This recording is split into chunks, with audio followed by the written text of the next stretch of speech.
नमस्कार. आपण आपल्या सिरीजमधील पुढचा पार्ट बघणार आहोत. आजचं आपलं चौथं लेक्चर आहे. ठीक आहे. पहिल्या लेक्चरमध्ये आपण 1 पासून ते 50 पर्यंतचे सराव प्रश्न पाहिले. त्यानंतर आपण 51 ते 100 बघितले. तिसऱ्या लेक्चरमध्ये आपण काय बघितलं तर 180 पासून ते 198 पर्यंत जे युनेस्को वर्ल्ड हेरिटेज साईटवर जे प्रश्न आहेत ते बघितले. ठीक आहे. आज आपण बघणार आहोत चौथ्या लेक्चरमध्ये 151 ते 200 पर्यंत त्याच्यातले काही प्रश्न झालेले आहेत आपले. तर एकूण प्रश्न हे बघणार आहोत. आपण काय बघत आहोत तर आदरणीय देवा जाधवर सरांची चालू घडामोडीची ही आवृत्ती आहे, ज्याच्यात सराव प्रश्न दिलेले आहेत. ही सरांची पहिली आवृत्ती आहे. ठीक आहे. कारण खूप जण विचारतात नेमके याच्यातले कोणते क्वेश्चन आहेत. पुन्हा सांगते, 2-3 कमेंट आहेत मला अशा. पुन्हा सांगते की सरांची ही जी आवृत्ती आहे याच्यात जानेवारी ते नोव्हेंबर 2025 पर्यंतचे प्रश्न आहेत, प्लस डिसेंबरचे काही असतील तर मला माहीत नाही, पण कारण ही डिसेंबरमध्येच आवृत्ती प्रकाशित झाली, बरोबर. म्हणजे जानेवारी ते नोव्हेंबर 100% 101% आहेत. थोडेफार डिसेंबरचे असू शकतात. तर हे प्रश्न त्यात आहे. आणि या व्यतिरिक्त सरांची जी आवृत्ती यापूर्वी 600 सराव प्रश्नांची जी आपण घेतलेली आहे. ठीक आहे. तर हेही प्रश्न याच्यात रिपीट झालेले आहेत. जेवढं मी आता मला समजत नव्हतं, पहिल्याच दिवशी मी तुम्हाला इंट्रोडक्टरी लेक्चरमध्ये सांगितलं, पण आता जेवढे मी आता हळूहळू चेक करते आहे ते याच्यातले काही प्रश्न याच्यात 100% रिपीट आहेत. सगळेच आहेत का काही आहेत हेही मी आत्ता नाही सांगू शकत, पण काही काही दिसत आहेत मला. ठीक आहे. 600 सराव प्रश्नांचे जे 12 पार्ट्समध्ये मी कंप्लीट केलेले आहेत त्याचं पण मी लिंक खाली डिस्क्रिप्शन बॉक्समध्ये देते. तुम्हाला कोणाला बघायचे असतील तर तुम्ही निश्चितच बघू शकता. तर आपण आज सुरुवात करूया. त्यापूर्वी एका सरांची कमेंट की मॅम कोणत्या मंथपासूनचे करंट अफेअर्स घेतले आहेत तुम्ही. त्याचं उत्तर मी दिलेलं या बुकमध्ये जानेवारी ते नोव्हेंबर 2025चे सराव प्रश्न आहे आणि काही डिसेंबरचे असतील. आणि माझ्या इंट्रोडक्टरी लेक्चरची लिंक दिली आणि मी त्यांना सांगितलं की तरी एकदा हे इंट्रोडक्टरी लेक्चर बघून घ्या. त्याच्या खाली त्यांचा पुन्हा रिप्लाय आला की या लेक्चरमध्ये मंथ वाईज घेतले आहेत का करंट अफेअर्स. ठीक आहे. तर बघा सर, प्रशांत सर, मी तुम्हाला रिटर्नमध्ये रिप्लाय नाही देऊ शकले, वेळ भेटला की नक्की देते, पण तुम्ही ऐकत असाल तर तुम्हाला सांगते सर, मंथ वाईज नाही आहेत याच्यात येणं रँडमली आहेत. म्हणजे याच्यापूर्वी पण ही जी 600 सराव प्रश्नांची आवृत्ती मी कंप्लीट केली ना, त्याच्यातही रँडमली आहेत आणि याच्यातही रँडमली आहेत. मंथ वाईज नाही आहे. ठीक आहे. मंथ वाईज लेक्चर्स म्हणजे मंथ वाईज प्रश्न नाही आहे. ठीक आहे. तुम्ही ऐकत असाल तर हे मी तुम्हाला उत्तर देते. ठीक आहे. मंथ वाईज नाही आहे, रँडमली आहेत. त्यानंतर एका सरांनी म्हटलं होतं की मॅडम प्लीज 2 तासाचं लेक्चर घ्या ना. ठीक आहे. मी त्यांना रिप्लाय दिला आहे, येस करेल मी नक्कीच प्रयत्न. तर आत्ताचं जेवढं होईल तेवढं होईल, कारण जर 2 तासाच्या लेक्चरच्या अनुषंगाने मी प्रिपरेशन करायला गेली तर आजचं लेक्चर अजिबात येणार नाही. कारण संध्याकाळचं माझं शेड्यूल पॅक आहे. आत्ता मला जेवढा वेळ आहे तेवढ्या याच्यात मी प्रिपरेशन केलं आहे. तेवढे प्रश्न आपण आत्ता घेऊया. नक्कीच मी तो विचार करेल आणि आपण लवकरात लवकर ते स्टार्ट करूया. ठीक आहे. म्हणजे जास्तीत जास्त प्रश्न घेण्याचा मी नक्कीच प्रयत्न करेल. चला आपण स्टार्ट करूया. तर 151 ते 200मध्ये आपण काही प्रश्न बघितलेले आहेत. त्याच्यातला आजचं 199वा प्रश्न बघू. 199वा प्रश्न काय बघा. जानेवारी 2025मध्ये कप्पड बीच आणि चाल बीचला ब्ल्यू फ्लॅग प्रमाणपत्र मिळाली. ही ठिकाणे कोणत्या राज्यात आहे तर ही केरळ राज्यात आहे. ठीक आहे. आता एक गोष्ट लक्षात ठेवा, जानेवारी 2025ची न्यूज आहे, बरोबर, पण आत्ता रिसेंटमध्ये ही न्यूज पुन्हा चर्चेत होती. का तर आपल्या महाराष्ट्रातल्या 5 बीचेसला ब्ल्यू फ्लॅग सर्टिफिकेशन मिळालं आहे. त्यामुळे जर जानेवारीच्या अनुषंगाने प्रश्न विचारला तर आत्तापर्यंत किती भारतातली किती बीचेसला ब्ल्यू फ्लॅग सर्टिफिकेशन मिळालं तर 13. पण आत्ताची जी रिसेंटची न्यूज आहे त्यानुसार किती 18 झाले. महाराष्ट्रातले 5. ठीक आहे. म्हणजे पूर्वी 13 होते आणि आता 5 ॲड झाले, म्हणजे टोटल झाले किती 18. ही एक गोष्ट लक्षात ठेवा. मग जेव्हा मी ह्या जानेवारीमध्ये जेव्हा ही न्यूज होती तेव्हा त्याच्यावर मी एक व्हिडिओ बनवलेला, शॉर्ट व्हिडिओ, ज्याच्यात मी तुम्हाला ते लक्षात कसे ठेवायचे हे मी तुम्हाला सांगितलेलं आहे. एकदा आपण काय करू, ते बीचेस कोणते कोणते आहेत ते नीट मी तुम्हाला दाखवते, म्हणजे मग त्याच्याने हे होईल की तुम्हाला मी जे काय बीचेसचे नावं घेते ते तुम्हाला समजायला सोपं जाईल. हां, बघा एकदा आपण बघून घेऊ. Blue flag certification beaches in India. तर मग ह्या सिक्वेन्सने मी तुमचे पाठ करून घेतलेले आहेत. म्हणजे बघा, गुजरातमध्ये काय आहे, शिवराजपूर. नंतर दीव दमनमध्ये काय आहे, घोगला बीच. त्याच्यानंतर कर्नाटकमध्ये कासारगोड, पादुबिद्री, ठीक आहे, 2. त्याच्यानंतर केरळमध्ये कप्पड आणि चाल, जे आत्ता आपण बघितले. नंतर हे लक्षद्वीपमध्ये दिसतात मिनिकॉय थंडी आणि कदमत बीच. हां, तुम्हाला उच्चार समजावे म्हणून मी दाखवते. त्याच्यानंतर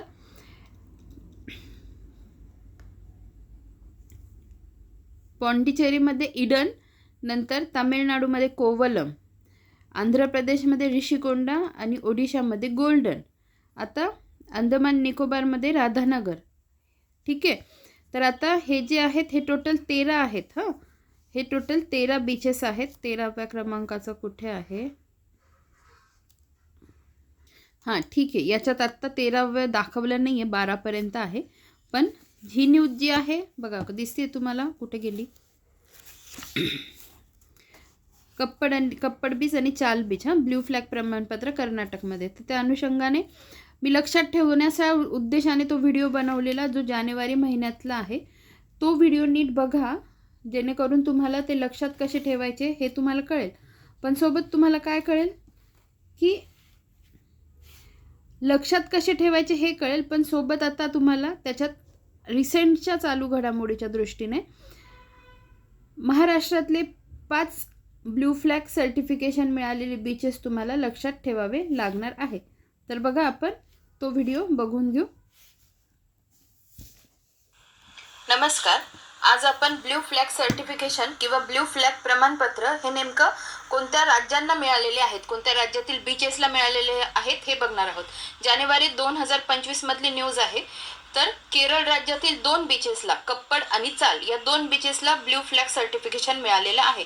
मग असे कोणते राज्य आहेत की ज्यांना ब्ल्यू फ्लॅग सर्टिफिकेशन मिळालेलं नाहीये? तर त्याच्यात एक राज्य आहे आपलं महाराष्ट्र, त्याच्यानंतर गोवा आणि त्याच्यानंतर पश्चिम बंगाल. हे 3 राज्य असे आहेत की ज्यांना ब्ल्यू फ्लॅग सर्टिफिकेशन अजिबातही मिळालेले नाहीये. ठीक आहे, हे 3 राज्य नीट लक्षात ठेवा.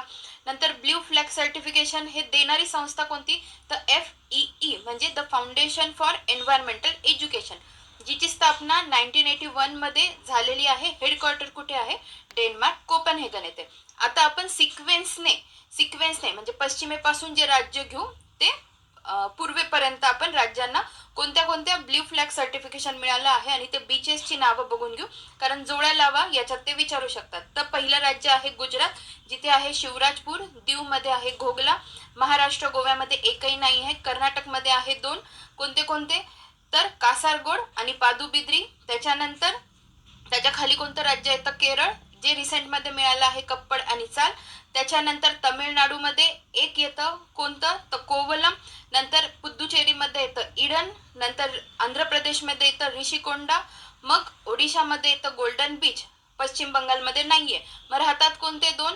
तर आपले बेट. अंदमान निकोबारमध्ये कोणतं येईल? राधानगर. आणि जे लक्षद्वीप बेट आहे तिथे कोणते येतात? तर तिथे 2 येतात. एक थुंडी, मिनिकॉय थंडी किंवा मिनिकॉय थुंडी, आणि एक येतं कदमत. अशा पद्धतीने 13 ठिकाणांना, 13 बीचेसला भारतातील ब्ल्यू फ्लॅग प्रमाणपत्र मिळालं आहे. धन्यवाद. ठीक आहे. तर मग हे नीट लक्षात ठेवा. पण त्या व्हिडिओमध्ये मी काय सांगितलं की कशाला मिळालं नाही आहे, तर त्याच्यात महाराष्ट्र तेव्हा इन्क्लूड होतं. आता तुम्ही लक्षात ठेवणार, महाराष्ट्रातले जे 5 आहेत ज्यांना मिळालं आहे तर ते आपल्याला माहिती पाहिजे. तर मग ते कोणते कोणते आहेत हे आपण बघून घेऊ. बघा, महाराष्ट्रातले जे 5 आहेत ते कोणते आहेत? तर रायगडमधले 2 आहेत. नंतर रत्नागिरीतले 2 आणि एक आहे पालघरमधलं. ठीक आहे, बघा मी इथे लिहिलेले आहेत आत्ता 5 कोणते जे महाराष्ट्रातील 5 बीचेसला मिळाले आहेत ते कोणते आहेत नीट लक्षात ठेवा. रायगडमधले 2 आहेत, श्रीवर्धन, नागाव. पालघरमधलं आहे पर्णका बीच. रत्नागिरीतलं काय आहे? गुहागर आणि लाडघर. ठीक आहे, तर मग हे ह्या अनुषंगाने महत्त्वाचं आहे. पुढे बघा, डॅश डॅशद्वारे यशोदा AI अभियान सुरू करण्यात आले. तर कोणाद्वारे? राष्ट्रीय महिला आयोगाद्वारे यशोदा AI अभियान सुरू करण्यात आले. ठीक आहे, नीट लक्षात ठेवा. राष्ट्रीय महिला आयोग, यशोदा AI अभियान. आपण पुढे बघूया. राष्ट्रीय महिला आयोग पण महत्त्वाचा आहे. राष्ट्रीय महिला आयोग आणि आपला राज्य महिला आयोग माहिती असायला पाहिजे. बघा, यशोदा AI अभियान, राष्ट्रीय महिला आयोग. आता हे आपलं झालेलं आहे 200. त्याच्यानंतर कोणते झालेले आहेत? 180 ते 198. इथपर्यंत युनेस्कोचे प्रश्न भाग 3 मध्ये झालेले आहेत. आता आपण 151 पासून पुढे वळूया. बघा, 151वा प्रश्न काय आहे? योग्य कथन ओळखा. योग्य कथन ओळखामध्ये हे दोन्ही कथन योग्य आहे. काय आहे? 2025 मध्ये स्वाभिमान चळवळीला 100 वर्ष पूर्ण झाली आणि 1925 मध्ये तमिळनाडूमध्ये EV रामस्वामी पेरियार यांनी ही चळवळ सुरू केली. ठीक आहे, 100 वर्ष कोणत्याही गोष्टीला पूर्ण झाले असतील तर ते आपल्याला न्यूजमध्ये महत्त्वाचे असते. 2025 मध्ये स्वाभिमान चळवळीला 100 वर्ष पूर्ण आणि 1925 मध्ये तामिळनाडूमध्ये EV रामस्वामी पेरियार यांनी ही चळवळ सुरू केली. पुढे बघा, पुढचा महत्त्वाचा प्रश्न, नीट लक्ष द्या. बघा, महिला क्रिकेट वर्ल्ड कप 2025 भारताने दक्षिण आफ्रिकेला हरवून पहिल्यांदा जिंकला. बघा, पहिल्यांदा जिंकला आहे. भारताने दक्षिण आफ्रिकेला किती धावांवर ऑल आऊट केले? तर 246 धावांवर ऑल आऊट केले. ठीक आहे, या सगळ्यांमध्ये सगळ्यात महत्त्वाचं काय आहे? तर हे लक्षात, पहिल्यांदाच भारताने जिंकला हे महत्त्वाचं. त्याच्यानंतर सर्वाधिक म्हणजे 7 वेळा कोणी जिंकला आहे? ऑस्ट्रेलियाने. भारताने पहिल्यांदाच जिंकला, सर्वाधिक ऑस्ट्रेलियाने 7 वेळा जिंकलेला आहे. त्याच्यानंतर भारताची कर्णधार कोण? हरमनप्रीत कौर. आणि त्याच्यानंतर दक्षिण आफ्रिकेची कर्णधार कोण? लॉरा वोल्डवार्ड. ठीक आहे, यजमान देश कोण होता? भारत आणि श्रीलंका. सामनावीर कोण ठरले? शेफाली वर्मा आणि मालिकावीर दीप्ती शर्मा. आता बघा, सामनावीर आणि मालिकावीर ह्या दोघींची नावं न्यूजमध्ये आहे. ऑलरेडी आपण जे काही 2 पार्ट्स पाहिलेले आहेत, 2 आणि 3 पार्ट्स पाहिलेले आहेत, त्याच्यात तुम्हाला आठवतं आहे का? आता हे मी ऑफलाईनला असे विचारत असते विद्यार्थ्यांकडून. मला अपेक्षा असते की ज्यांनी लेक्चर कंटिन्यू केले आहेत त्यांना हे आठवावं. तर तुम्हाला आठवतं आहे का? सामनावीर शेफाली वर्मा आणि मालिकावीर दीप्ती शर्मा. दीप्ती शर्मा आपण कशात बघितली? तर दीप्ती शर्मा आत्ताचे जे विमेन्स प्रीमियर लीग आहे त्याच्यातली सर्वात महागडी खेळाडू दीप्ती शर्मा ठरली. आणि शेफाली वर्मा काय? तर हरियाणा महिला आयोगाची काय? Brand ambassador. मी तुम्हाला ते दोन्ही दाखवते. मालिकावीर आणि 2 मिनिट फक्त मला सापडू द्या.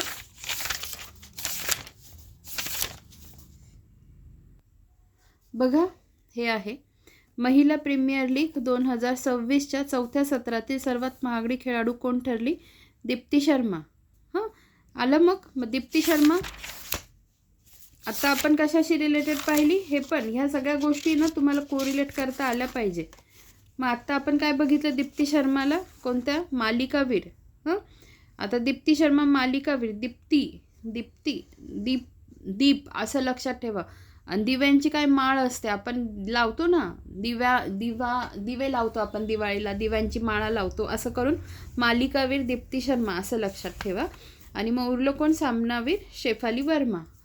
मग दीप्ती शर्मा काय बघितलं आपण की महिला प्रीमियर लीग 2026च्या 4थ्या सत्रातील सर्वात महागडी खेळाडू कोण ठरली? दीप्ती शर्मा ठरली. ठीक आहे, आता मग आपण बघूया की शेफाली वर्मा आपण कुठे बघितलं. बघा, शेफाली वर्मा हरियाणा महिला आयोगाचे ब्रँड ॲम्बॅसेडर म्हणून कोणाची निवड झाली? तर शेफाली वर्माची, रोहतक हरियाणा. ठीक आहे, आणि ती कोण आहे? सामनावीर आहे. तर अशा गोष्टी थोड्या कोरिलेट करत चला म्हणजे लक्षात ठेवायला सोप्या जातील. पुढे बघा, जगातील सर्वोत्तम शाळा खेड तालुक्यातील जालिंदर नगर जिल्हा परिषद शाळा ठरली. या शाळेचे मुख्याध्यापक कोण आहेत?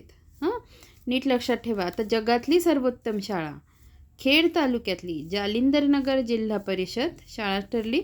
मुख्याध्यापक कोण? तर संदीप मसुडके. महसुडगे, संदीप महसुडगे. ठीक आहे. पुढे इस्रोद्वारे CMS या सर्वात जड उपग्रहाचे प्रक्षेपण कधी करण्यात आले? बघा काय म्हटले आता, सर्वात जड आहे ना तो. सर्वात जड उपग्रहाचे प्रक्षेपण 2 नोव्हेंबर 2025ला करण्यात आले. CMS-3. आता या अनुषंगाने आपण त्याच्याशी रिलेटेड थोडी माहिती बघून घेऊ. म्हणजे CMS नेमकं काय आहे, कशाने ते लॉन्च करण्यात आलं, तर अशी माहिती आपण थोडीफार बघून घेऊ. 1-2 मिनिट.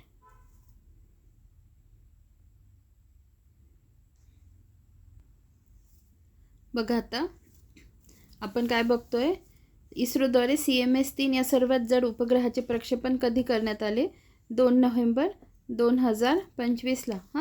मग त्याच्याशी रिलेटेड आपण बघणार आहोत की CMS-03 communication satellite 03 is India's heaviest communication satellite. Full form काय बघून घ्या, communication satellite 03 launched by ISRO in November 2025 on an LVM-3 rocket for the Indian Navy and other users, providing secure multi-band (C, extended C, Ku, S-band) data, voice and video links over India and the Indian Ocean, replacing the older, हे पण महत्त्वाचं आहे, replacing the older GSAT-7 to enhance maritime and strategic communication capabilities. हे एक आहे, replace कशाला केलं हे पण लक्षात ठेवा. त्यानंतर LVM मला तुम्हाला दाखवायचं आहे. LVM म्हणजे बघा, LVM stands for Launch Vehicle Mark 3. The Indian Space Research Organization ISRO's heaviest and most powerful rocket, previously known as GSLV Mark 3, GSLV Satellite Launch Vehicle Mark 3. It is a 3-stage rocket designed to launch heavy communication satellites into कोणत्या ऑर्बिटमध्ये, geostationary orbit, and support crewed space flight, known for its immense strength, earning it the nickname Baahubali. ठीक आहे. तर मग ह्या गोष्टी लक्षात ठेवा.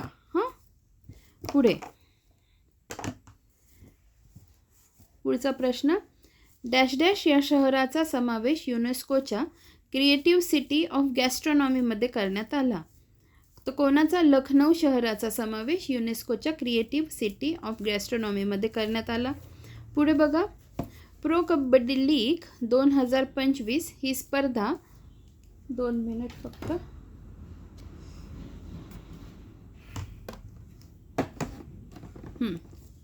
Pro kabaddi league 2025 ही स्पर्धा दबंग दिल्ली संघाने जिंकली.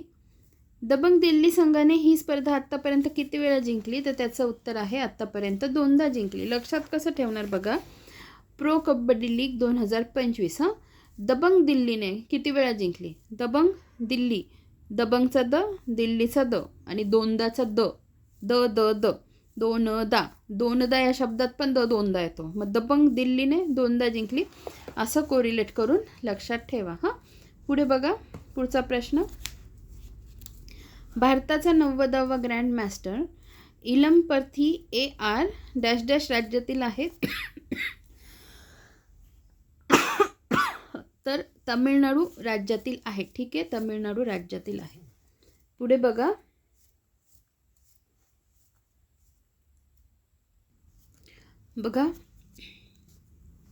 भारताचा 90वा grand master Ilamparthi AR dash dash राज्यातील आहे, तर तामिळनाडू राज्यातील आहे.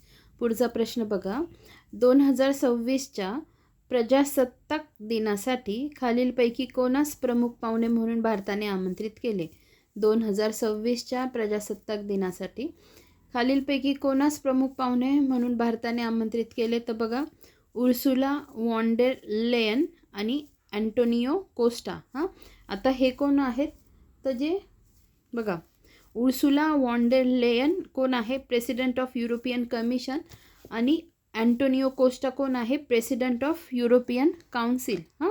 तर मग मी तुम्हाला ते दोन्ही पर्सनॅलिटी दाखवून देते, ज्या महत्त्वाच्या आहेत, कारण ते पाहुणे म्हणून आपल्याकडे येणार आहेत. बघा, या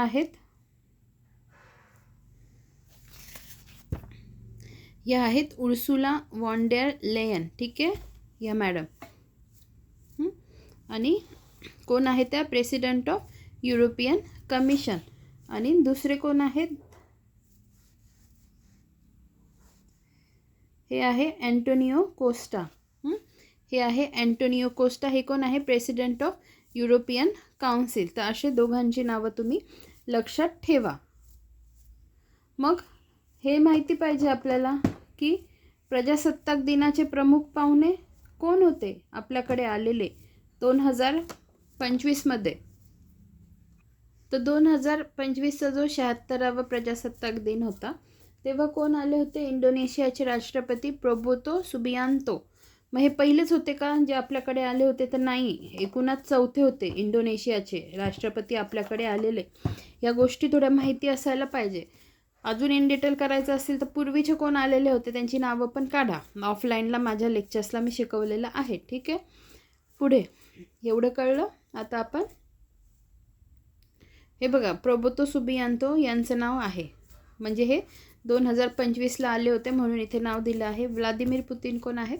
रशियाचे अध्यक्ष. ठीक आहे, पुढे बघा, स्पोर्ट्स ॲथलेटिक ब्रँड 10XU यांनी लॉन्च केला. तर कोणी केला? सचिन तेंडुलकर यांनी ते लॉन्च केलेलं आहे, तो ब्रँड लॉन्च केला. तर आपण ते पण बघून घेऊ की हे बघा, Sachin Tendulkar has launched his new sportswear brand 10XU. नीट लक्षात ठेवा, सचिन तेंडुलकर हा तो ब्रँड जो त्यांनी लॉन्च केला. उद्या फक्त 10XU काय आहे हे विचारलं तर आपल्याला तेही माहिती पाहिजे. त्यामुळे ह्या सगळ्या गोष्टी थोड्याशा नीट लक्षात ठेवायचा प्रयत्न करा. बघा, sports athletic brand 10XU Sachin Tendulkar यांनी लॉन्च केला. आता पुढे बघूया, यानिक सिनरने खालीलपैकी कोणत्या स्पर्धेतील विजेतेपद पटकावले? यानिक सिनरने तर खालीलपैकी कोणत्या स्पर्धेचं विजेतेपद पटकावलं त्यांनी? तर ऑस्ट्रेलियन ओपन टेनिस स्पर्धा 2025 आणि विम्बल्डन ओपन टेनिस स्पर्धा 2025. ठीक आहे, ऑस्ट्रेलियन आणि विम्बल्डन. ठीक आहे, आणि खाली मी लिहिलं आहे अल्कराज, कार्लोस अल्कराज याने कोणतं? तर फ्रेंच आणि अमेरिकन. म्हणजे तुम्हाला 2025चे grand slam open tennis tournament जे आहेत त्याच्यात तुम्हाला 2च व्यक्ती लक्षात ठेवायचे. एक जो आहे तो यानिक सिनर. यानिक सिनर जो ऑस्ट्रेलियन आणि फ्रेंच AFWA ज्या सिक्वेन्सने त्या खेळल्या जातात ना, म्हणजे ऑस्ट्रेलियन, फ्रेंच, विम्बल्डन, अमेरिकन, म्हणजे अफवा ही ट्रिक लक्षात ठेवा. मग याच्यातलं तुम्हाला पहिल्या आणि तिसऱ्याला यानिक सिनरचं नाव द्यायचं आहे आणि फ्रेंच आणि अमेरिकनला कार्लोस अल्कराजला लक्षात ठेवायचं आहे. या गोष्टी थोड्या लक्षात ठेवा. आता सोबत हे पण लक्षात ठेवा, एकतर हे लक्षात ठेवलं मी तुम्हाला काय सांगितलं. कोणाला काहीच लक्षात राहत नसेल तर ही अफवा ही ट्रिक लक्षात ठेवा. या वर्षभरात ज्या सिक्वेन्सने खेळल्या जातात ऑस्ट्रेलियन, फ्रेंच, विम्बल्डन आणि अमेरिकन. ठीक आहे, पहिला ए जो आहे तो ऑस्ट्रेलियाचा आहे आणि शेवटचा ए आहे तो USA किंवा अमेरिकेसाठी आहे. ठीक आहे, त्याच्यातलं पहिलं आणि जे तिसरं आहे त्याला तुम्ही यानिक सिनर लक्षात ठेवा आणि दुसऱ्या आणि चौथ्याला फ्रेंच आणि विम्बल्डनसाठी अमेरिकन. ठीक आहे, मग आता हेही लक्षात ठेवा, यानिक सिनर आहे इटलीचा, इटालियन आहे तो, आणि कार्लोस अल्कराज जो आहे तो स्पेनचा आहे. ठीक आहे, आता आपण आता हे झालं ज्या सिक्वेन्सने त्या खेळल्या जातात. पण याच्या विरुद्ध म्हणजे ज्या पद्धतीने त्यांची स्थापना झालेली आहे किंवा जे पहिले सुरू झाले आहे त्याचा सिक्वेन्स हा आहे. ठीक आहे, याच्यात आहे विम्बल्डन आधी, मग नंतर अमेरिकन, मग फ्रेंच आणि मग ऑस्ट्रेलियन. ठीक आहे, तर मग याच्यावरचाच एक व्हिडिओ आहे जो तुम्हाला नीट कळेल तर तो आपण बघून घेऊ, म्हणजे मग तुमचं कन्फ्युजन दूर होऊन जाईल. नमस्कार. Grand slam open tennis tournament ज्या होतात म्हणजे वर्षभरात त्या ज्या सिक्वेन्सने होतात, आणि हा एक सिक्वेन्स बघणार आहोत आज आपण आणि दुसरा सिक्वेन्स बघणार आहोत त्यांच्या स्थापना वर्षानुसार. ठीक आहे, तर बघा पहिला सिक्वेन्स कसा लक्षात ठेवायचा. ज्या सिक्वेन्सने त्या होता त्यांचे इनिशियल घेऊन जर आपण बघितलं ऑब्झर्व केलं तर AFWA अफवा AFWA असा सिक्वेन्स होतो, तो लक्षात ठेवायचा. ज्या सिक्वेन्सने त्या वर्षभरात होतात. A for Australian, F for French, W for Wimbledon आणि A फॉर अमेरिकन. पण हे नीट लक्षात ठेवा, अफवा या सिक्वेन्समध्ये आधी A फॉर ऑस्ट्रेलियनसाठी आहे आणि नंतरचा जो A आहे तो अमेरिकनसाठी आहे. ज्या सिक्वेन्सने त्या वर्षभरात होता हे त्यासाठी आहे. त्याच्यानंतर त्याची स्थापना कोणकोणत्या पद्धतीने झालेली आहे किंवा सुरुवात कोणत्या पद्धतीने झालेली आहे त्याच्यासाठी वेगळी ट्रिक आहे. जर त्याची ट्रिक घेतली, त्याचे इनिशियल घेतले तर त्याचा फुल फॉर्म होतो वाफा, WAFA. तर वाफा, W for Wimbledon, A for, मग इथे अमेरिकन आधी येईल, अमेरिकन WA, नंतर F फॉर फ्रेंच आणि पुन्हा जो A येईल तिथे ऑस्ट्रेलियन. म्हणजे वाफा या ट्रिकमध्ये आधी A फॉर अमेरिकन आधी आणि नंतर A जो येतो तो ऑस्ट्रेलियनसाठी आहे. या दोन्ही ट्रिकमध्ये पहिला A नेमका कशासाठी आहे हे नीट लक्षात ठेवा. जर आपण हे व्यवस्थित लक्षात ठेवलं तर आपले दोन्ही प्रकारचे सिक्वेन्स एकदम व्यवस्थित पाठ होता. धन्यवाद. नमस्कार. आणि एक दुसरा व्हिडिओ दाखवते ज्याच्यात मी काय केलेलं आहे, जे ऑस्ट्रेलियन ओपन टेनिस टुर्नामेंट झालेली ना, तर त्याच्यातले विनर्स कसे लक्षात ठेवायचे ते मी तुम्हाला सांगितलं आहे. तो पण व्हिडिओ बघून घ्या. नमस्कार. ऑस्ट्रेलियन ओपन टेनिस टुर्नामेंट 2025 हे आज आपण बघणार आहोत. याच्यात काय बघणार आहोत, महिला आणि पुरुष गटाचे विजेते आणि उपविजेते कोण कोण आहेत हे बघणार आहोत ट्रिक्सच्या स्वरूपात. नीट लक्ष द्या. ट्रिक काय आहे बघा, अम्मा आजा, अम्मा आजा. आता याच्यात स्पेलिंग मी काय तयार केले आहेत हे नीट लक्षात घ्या. अम्मासाठी AMA आणि आजासाठी AJA. स्पेलिंग नीट लक्षात घ्या, ठीक आहे. अम्मा आजा, AMA AJA एवढं राहील लक्षात. आता पुढे बघा, जो पहिला गट आहे तो महिला गटासाठी आहे, म्हणजे पहिला शब्द महिला गट डिनोट करतो आणि दुसरा आजा हा पुरुषांसाठी आहे. दोन्ही याच्यात म्हणजे अम्मा आणि आजामध्ये पहिला जो A आहे तो आहे ऑस्ट्रेलियनसाठी. अम्मा मधला A आहे पहिला ऑस्ट्रेलियनसाठी, M आहे म्हणजे विजेती कोण आहे, मेडिसन कीज. आणि नंतर AMA अरिना सबालेंका ही उपविजेती आहे. AMA चे तुम्हाला फुल फॉर्म कळाले दोघांचे. A फॉर काय तर ऑस्ट्रेलियन ओपन 2025. त्याच्यानंतर M फॉर मेडिसन कीज राहील लक्षात. त्यानंतर AMA दुसरा जो A आहे तो आहे अरिना सबालेंका, ती उपविजेती झालं AMAचं. त्याच्यानंतर AJA. आता आपण पुरुष गट बघत आहोत. पुरुष गटामध्ये नीट लक्षात घ्या काय तर A for Australian, J for Jannik Sinner, Jannik Sinner आणि AJA नंतर अलेक्झांडर जेव्हेरेव हा उपविजेता. कळतंय तुम्हाला.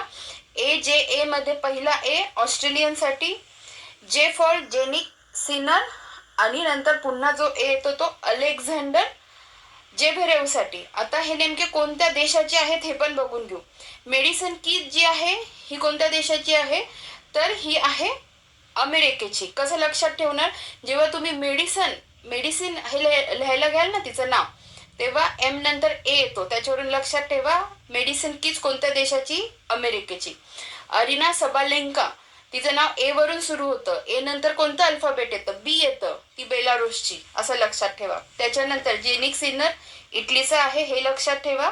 आणि त्यानंतर कोण, अलेक्झांडर जेव्हेरेवचा ज आणि जर्मनीचा ज मराठीतून घ्या जी वरून, कारण जर्मनीचं स्पेलिंग सुरू होतं. आपण जेव्हेरेव, अलेक्झांडर जेव्हेरेव आणि जर्मनीचा ज, असं ज वरून जेव्हेरेव जर्मनीचा आहे, राहील लक्षात. तर अशा पद्धतीने ऑस्ट्रेलियन ओपन टुर्नामेंट्स 2025 जानेवारीचे आपण खूप व्यवस्थितपणे लक्षात ठेवले आहेत. धन्यवाद. ठीक आहे.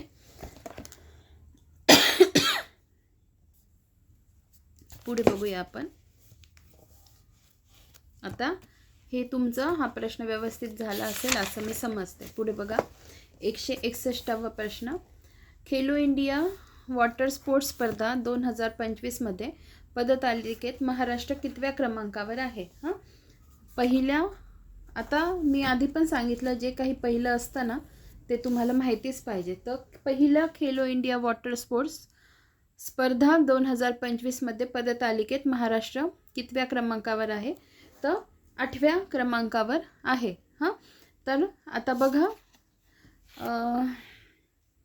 मी ना पूर्ण जे खेलो इंडिया गेम्स झाले होते वर्ष 2025मध्ये, मग त्याच्यात सगळेच इन्क्लूड झाले, जे वॉटर स्पोर्ट्स आहेत, बीच गेम्स आहेत, नंतर यूथ गेम्स आहेत, हे सगळे मी एका याच्यात 1 तासाच्या पुढचा तो व्हिडिओ आहे. तो व्हिडिओ मोठा याच्यासाठी झाला की ते तुम्हाला सगळ्यांना माहिती पाहिजे ॲक्च्युली. तर हा जो व्हिडिओ दिसतोय तुम्हाला, हे बघा, हा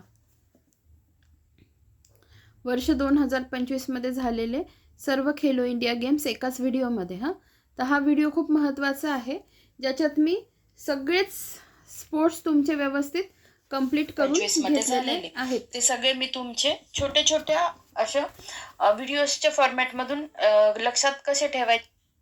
हे बघा, youth games, university games, beach games, water games, winter games, para games, हे सगळे मी तुमच्या व्यवस्थित पाठ करून घेतलेले आहेत.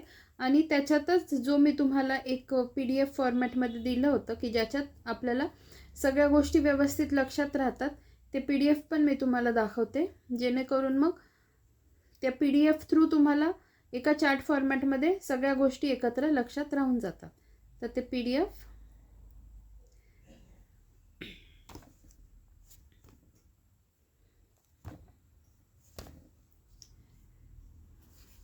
एक 2 मिनिट ओपन होतं आहे ते.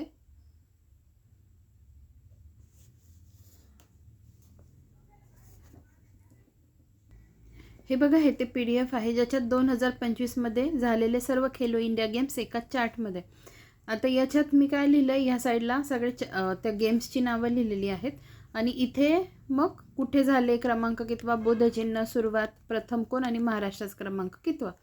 तर याच्यात आता त्यांनी आपल्याला विंटर गेम्स विचारले आहेत ना, सॉरी, वॉटर गेम्स विचारलेत. बघा, वॉटर गेम्स, हां, वॉटर गेम्स हे पहिल्या क्रमांकाचे होते, आणि त्याच्यात महाराष्ट्राचा क्रमांक कितवा आहे? 8वा आहे. हां, आणि पहिले अजून कोणते झालेले? बीच गेम्स झालेले, ज्याच्यात महाराष्ट्राचा क्रमांक 2रा आहे.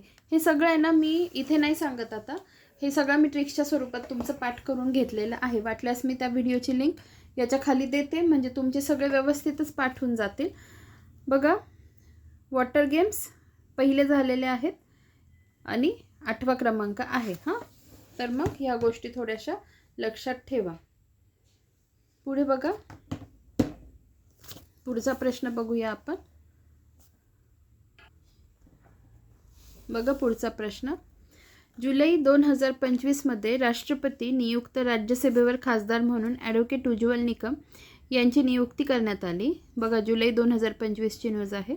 ते मूळचे कोणत्या जिल्ह्यातील आहेत? तर मूळचे आहे जळगाव जिल्ह्यातील. पुढे बघा, पुढचा प्रश्न, बरोबर विधान विचारलेलं आहे आणि तीनही विधानं बरोबर आहेत. प्रश्न काय आहे? अर्थुंकल पोलीस स्टेशन केरळ हे भारतीय मानक ब्युरो BIS कडून ISO 9001/2015 प्रमाणपत्र मिळालेले भारतातील पहिले पोलीस स्टेशन ठरले. हां, अर्थुंकल पोलीस स्टेशन नीट लक्षात ठेवा. त्याच्यानंतर भोपाळ महिला पोलीस स्टेशन हे BIS कडून ISO प्रमाणपत्र मिळवणारे देशातील पहिले महिला पोलीस स्टेशन ठरले आहेत. ठीक आहे. आणि आंबेगाव पोलीस ठाणे हे BIS कडून प्रमाणपत्र मिळवणारे राज्यातील पहिले पोलीस ठाणे ठरले आहेत. हां, ह्या तीनही फॅक्ट्स महत्त्वाचे आहेत, तीनही नीट लक्षात ठेवा, तीनही बरोबर आहेत. हां, आता तिघांच्या फॅक्ट्स नीट लक्षात ठेवा. इथे काय म्हटलं आहे? अर्थुंकल केरळ पहिले पोलीस स्टेशन, काय? BIS मानांकन प्रमाणपत्र मिळवणारे. भोपाळ महिला पोलीस स्टेशन हे पहिले महिला पोलीस स्टेशन. भोपाळ, आता लक्षात कसं ठेवणार? भ काढण्यासाठी आधी मच काढावा लागतो, मग महिला आणि त्याचाच भोपाळ असं लक्षात ठेवा. त्यानंतर हे काय आहे? आंबेगाव पोलीस ठाणे हे राज्यातील पहिलं पोलीस ठाणं आहे. ह्या फॅक्ट्स लक्षात ठेवा. पुढे बघा, पुढचा प्रश्न आहे, खालील विधाने लक्षात घ्या आणि तीनही विधानं बरोबर आहेत. विधानं काय आहेत बघा. 23 ऑगस्ट 2024 रोजी पहिला राष्ट्रीय अंतराळ दिन साजरा करण्यात आला, बरोबर आहे, 23 ऑगस्ट 2024ला पहिला राष्ट्रीय अंतराळ दिन. 2024च्या अंतराळ दिनाची थीम चंद्राला स्पर्श करताना जीवनाला स्पर्श करणे, भारताची अंतराळ गाथा. आणि चांद्रयान 3 मोहिमेच्या यशाचा सन्मान करण्यासाठी भारत सरकारने 23 ऑगस्ट हा दिवस अधिकृतपणे राष्ट्रीय अंतराळ दिन म्हणून घोषित केला. पुढे बघा, पुढचा प्रश्न. युक्रेनने रशियावर 1 जून 2025 रोजी हल्ला केला. त्यासाठी कोणते ऑपरेशन राबविले? तर ऑपरेशन स्पायडर वेब. ठीक आहे, नीट लक्षात ठेवा, ऑपरेशन स्पायडर वेब. त्याच्यानंतर ऑपरेशन महादेव काय होतं? तर वाईप out the terrorist involve in the Pahalgam attack. ठीक आहे, त्यांचा सफाया करणे, जे पहलगाम अटॅकमध्ये टेररिस्ट सामील होते. नंतर ऑपरेशन फायर ट्रेल काय?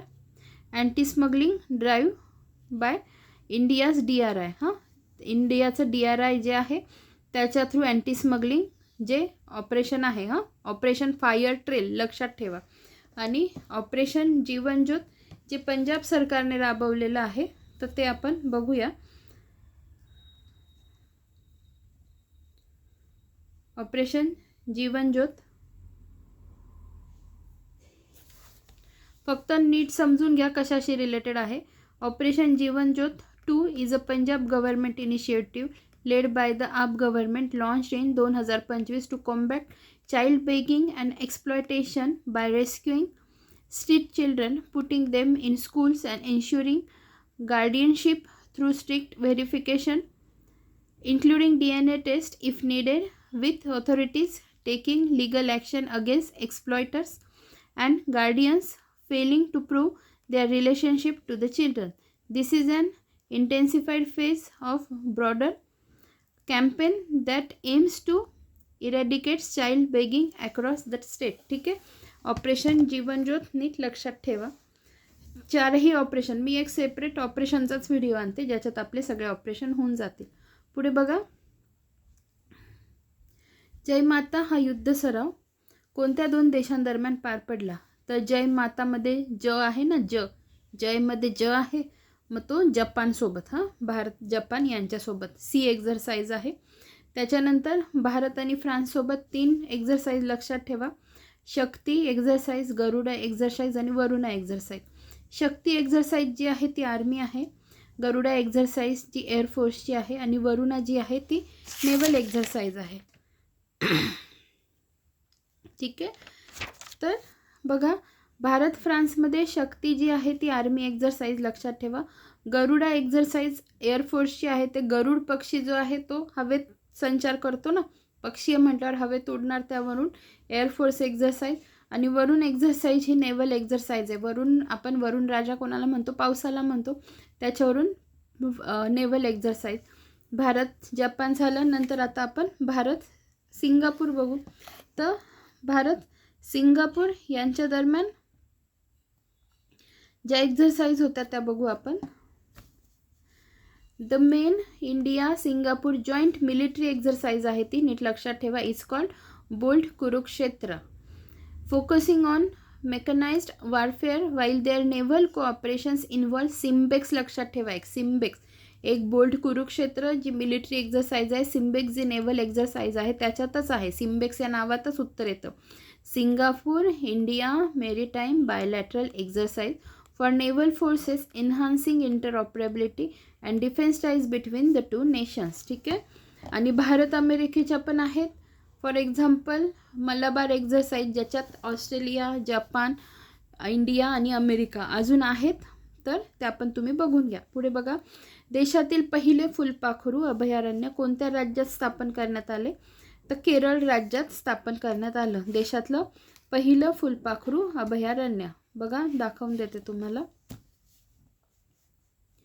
बघा, India's first dedicated butterfly sanctuary the Aralam butterfly sanctuary, नीट लक्षात ठेवा, Aralam butterfly sanctuary was inaugurated in Kerala, specifically within the Aralam Wildlife Sanctuary in the Kannur district. त्या वाईल्ड लाईफ सँक्च्युरीचं नाव लक्षात ठेवा, अरालम बटरफ्लाय सँक्च्युरी. आणि नंतर तिचं कोणत्या डिस्ट्रिक्टमध्ये आहे तर कन्नूर डिस्ट्रिक्टमध्ये आहे केरळच्या. Making a significant step for biodiversity in June 2025. ठीक आहे. पुढे बघा, एथनॉलॉगच्या 2025च्या संशोधनानुसार जगात सर्वाधिक कोणती भाषा बोलली जाते तर इंग्रजी भाषा बोलली जाते. एथनॉलॉगच्या 2025च्या संशोधनानुसार जगात सर्वाधिक कोणती भाषा बोलली जाते तर इंग्रजी बोलली जाते. पुढे बघा, टेस्टेड हे पुस्तक कोणी लिहिले तर पॅट कमिन्सने लिहिले. ऑस्ट्रेलियन क्रिकेटर आहे, त्याचं हे पुस्तक आहे टेस्टेड. पुढे बघा, 23व्या विधी आयोगाचे नवनियुक्त अध्यक्ष कोण?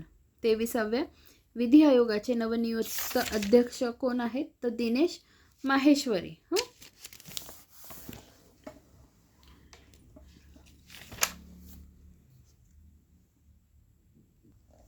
बघा, आपण 23व्या विधी आयोगाचे नवीन अध्यक्ष दिनेश माहेश्वरी हे जरा बघून घेऊ.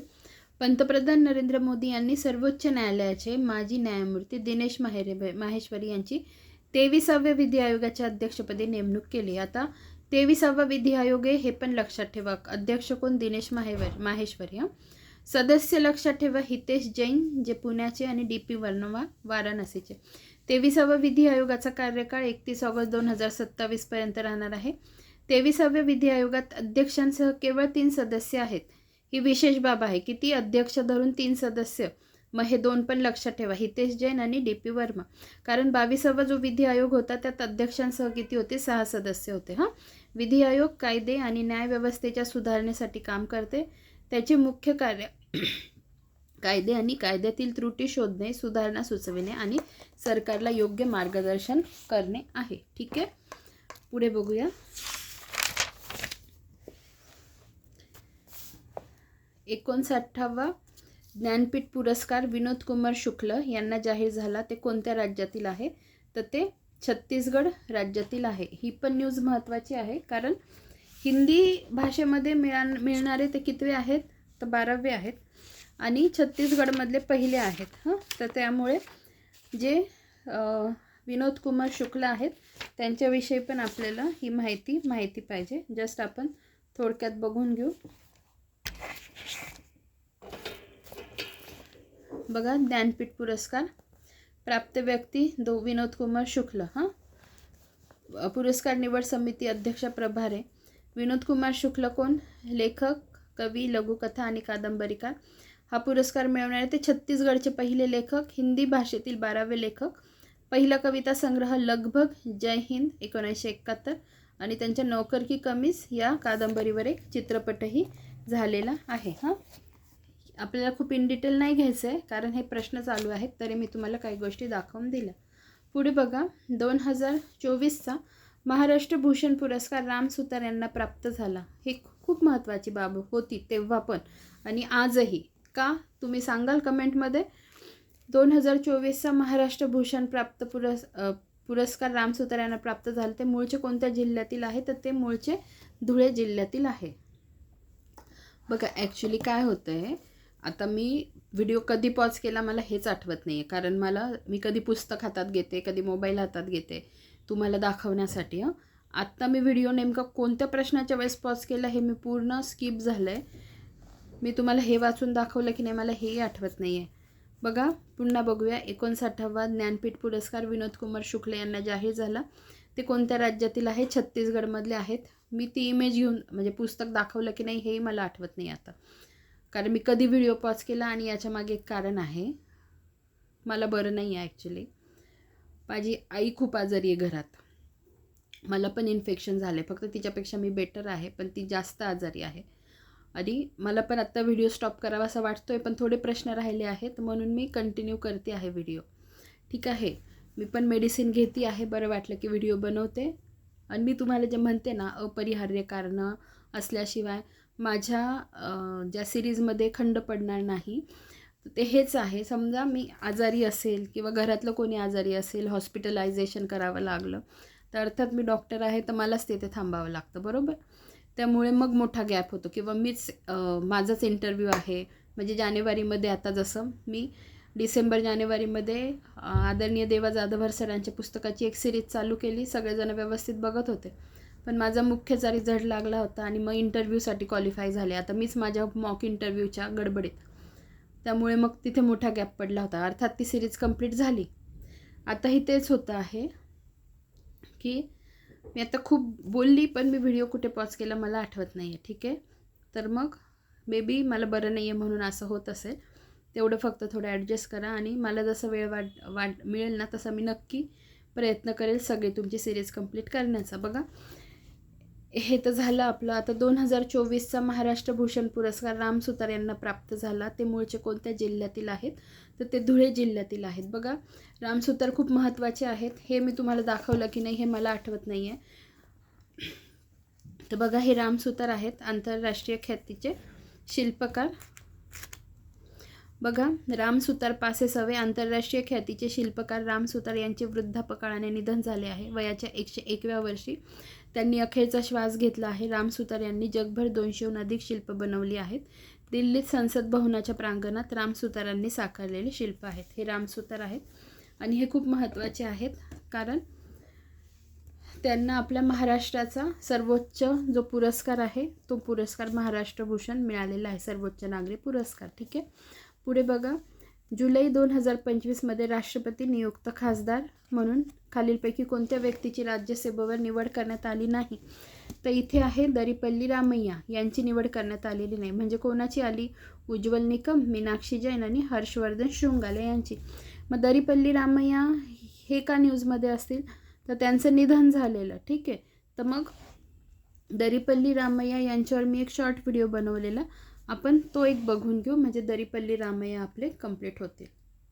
दरीपल्ली रामय्या यांनाच काय म्हणतो आपण? चेतला रामय्या किंवा वनजीवी रामय्या. ठीक आहे, त्यांचा व्हिडिओ मला सापडू द्या, म्हणजे तुमची एक गोष्ट तर तेवढी क्लिअर होईल. आणि पुन्हा सांगते, माझा आवाज एकदम डाऊन झाला किंवा इथून पुढच्या व्हिडिओमध्ये माझा आवाज डाऊन असेल, तेवढ्या गोष्टी कृपया समजून घ्या. बघा, दरीपल्ली रामय्या यांच्यावरचा व्हिडिओ बघून घेऊ. नमस्कार, आपण एप्रिल 2025 मधील निधन वार्ता बघत आहोत. तर बघा, दरीपल्ली रामय्या, दरीपल्ली रामय्या हे मेन कशासाठी ओळखले जातात? तर बघा, ट्री मॅन ऑफ इंडिया. आता लक्षात कसं ठेवणार? बघा, दरीपल्ली रामय्या, त्यांच्या नावात काय आहे शब्द? दरी. दरी, दरीमध्ये काय असतात? झाडं झुडपं असतात. झाडं झुडपं कुठे असतात? दरीमध्ये असतात. त्यावरून तुम्ही काय लक्षात ठेवणार? Tree man of India. एकदा बघून घ्या, हे आहे दरीपल्ली रामय्या. लक्षात ठेवत जा, म्हणजे इमेजेस पण बघत जा आणि व्यक्ती ओळखण्याची सवय ठेवत जा. तर बघा, त्यांना ट्री मॅन ऑफ इंडिया म्हणतात. ते मूळचे तेलंगणातील आहेत. या व्यतिरिक्त अजून एक महत्त्वाची गोष्ट की त्यांना 2 नावाने ओळखलं जातात. ते नावं मी इथे लिहिलेले आहेत. बघा, चेतला रामय्या आणि वनजीवी रामय्या. हे 2 नावं पण लक्षात ठेवा. दरीपल्ली रामय्या, चेतला रामय्या, वनजीवी रामय्या. ठीक आहे, बाकीचं आता आपण वाचून घेऊया. तर बघा, त्यांचं निधन झालं आहे 12 एप्रिल 2025 रोजी. यापूर्वी आपण कोण बघितलं होतं? तर कुमुदिनी लखिया. त्यांचं निधन पण बघा 12 एप्रिल 2025 रोजीच झालेलं आहे, वयाच्या 95व्या वर्षी. आणि दरीपल्ली रामय्या यांचं निधन पण 12 एप्रिल 2025 रोजी झालेलं आहे. तेलंगणातील ते आहेत. त्यानंतर ट्री मॅन ऑफ इंडिया म्हणून ओळख आहे त्यांची. सामाजिक वनीकरण उपक्रमासाठी ओळख. त्यांनी 1 कोटीहून अधिक झाडे लावली. 1995 मध्ये त्यांना सेवा पुरस्कार मिळाला आहे. 2005 मध्ये वनमित्र पुरस्कार, 2015 मध्ये राष्ट्रीय नवकल्पना पुरस्कार आणि 2017 मध्ये त्यांना पद्मश्री प्राप्त आहे. Daripalli Ramaiah tree man of India म्हणून त्यांची ओळख आहे, तेलंगणातील आहे. आणि त्यांची इतर 2 नावं चेतला रामय्या किंवा वनजीवी रामय्या म्हणूनही ते ओळखले जातात. तर ह्या गोष्टी लक्षात ठेवा. धन्यवाद. ठीक आहे, आपण पुढे बघूया. नुकतेच चर्चेत असलेल्या निमिषा प्रिया यांना डॅश डॅश या देशात फाशीची शिक्षा देण्यात आली, नंतर ती रद्द करण्यात आली. तर कोणत्या? येमेन या देशात फाशीची शिक्षा देण्यात आली. पुढचा प्रश्न बघा, सिंदूर उड्डाणपुलाचे उद्घाटन कोणाच्या हस्ते करण्यात आले? तर सिंदूर उड्डाणपुलाचे उद्घाटन कोणाच्या हस्ते? तर देवेंद्र फडणवीस यांच्या हस्ते करण्यात आले. जगातील पहिली AI सौंदर्य स्पर्धा कुठे होणार आहे? तर कुठे होणार आहे? आपल्या भारतात होणार आहे. जगातील पहिली AI सौंदर्य स्पर्धा कुठे होणार आहे? भारतात. पुढे बघा, खेलो इंडिया यूथ गेम्स 2025 मध्ये महाराष्ट्र राज्याने एकूण किती पदके जिंकली? तर एकूण 158 पदके जिंकली. हे यूथ गेम्स अतिशय महत्त्वाचे आहेत, कारण ते बिहारमध्ये महत्त्वाचं का? कारण याच्यात यूथ गेम्समध्ये महाराष्ट्र प्रथम क्रमांकावर आहे. मग लक्षात कसं ठेवणार? महाराष्ट्राची यूथ कशी आहे? महाराष्ट्राची यूथ आहे 1 नंबर. खेलो इंडिया यूथ गेम्समध्ये महाराष्ट्र प्रथम क्रमांकावर आहे. ते झाले कुठे? तर ते झाले बिहारमध्ये. त्याचा मॅस्कॉट कोणता होता? गजसिंह. गजसिंह म्हणजे सिंहाची हत्तीची ताकद आणि सिंहाचं साहस. तर मग हे पण मी तुम्हाला एक दाखवून देते. हे 2 प्रश्न बघून घेऊ, मग शेवटी तो व्हिडिओ दाखवते. धनधान्य कृषी योजना देशभरातील किती जिल्ह्यात राबवली जाणार आहे? तर एकूण 100 जिल्ह्यांमध्ये. नुकतेच अहिल्याबाई होळकर यांचे कितवे जयंती वर्ष साजरे करण्यात आले? तर त्रिशताब्दी वर्ष. शताब्दी म्हणजे 100 आणि त्रि म्हणजे 3 म्हणजे 300 वर्ष. हे लक्षात ठेवा. आणि जो खेलो इंडिया यूथ गेम्सचा व्हिडिओ आहे तो तुम्हाला तेवढा मी दाखवून देते, म्हणजे मग तुमचे तो एक पाठ कंप्लीट होऊन जाईल.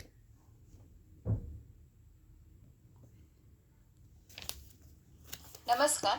आपण यापूर्वीच्या व्हिडिओमध्ये बघितलं होतं खेलो इंडिया बीच गेम्स, जे पहिल्या क्रमांकाचे होते. मग आता आपण बघणार आहोत खेलो इंडिया यूथ गेम्स 2025चे. बीच गेम्स पहिल्या क्रमांकाचे होते, त्यामुळे ते अतिशय महत्त्वाचे होते. आता बघणार आहोत बीच यूथ गेम्स. ठीक आहे, मी सांगितलं होतं बीच गेम्स मे महिन्यामध्ये झाले, ते कशा पद्धतीने लक्षात ठेवायचे.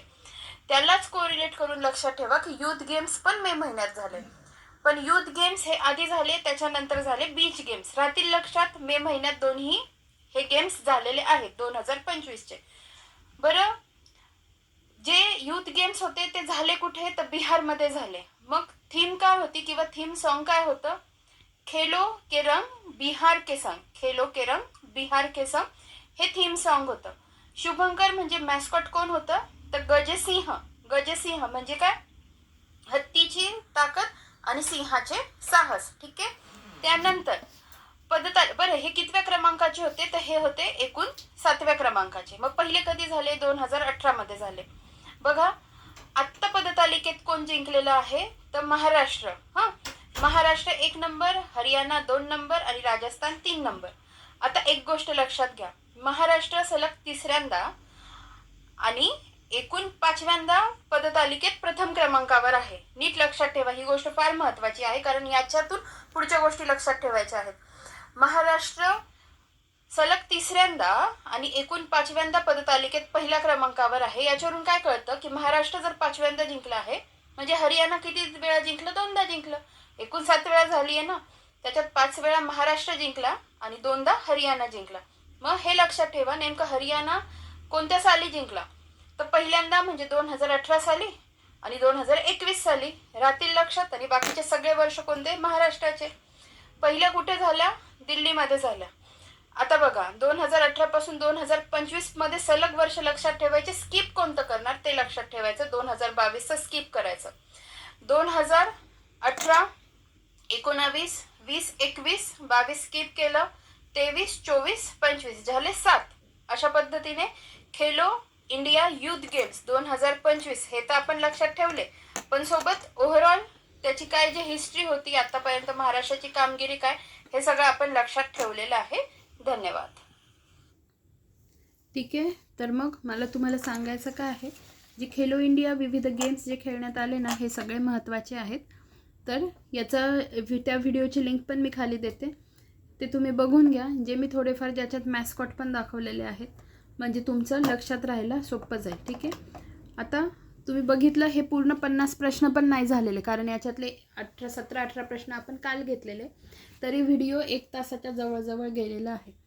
तर मग या पद्धतीने आपण पुढे जाऊ, कारण काय होतं, एक्सप्लेनेशन पण देती आहे, त्यामुळे वेळ लागतो आहे. ठीक आहे. जरी प्रश्न माझ्या दृष्टीने तर माझे एफर्ट्स आहेत, त्यात मला खरंच बरं नाही आहे. तर ह्या पद्धतीने जाऊ. राहिला 2 तासाचा व्हिडिओ, नक्की मला थोडंसं बरं वाटू द्या. आपली लेंथ पण वाढेल आणि प्रश्न पण वाढतील. तर ॲटलिस्ट 50चं टार्गेट तरी आहे. हळूहळू आपण 100पर्यंत नेऊ. ठीक आहे. धन्यवाद.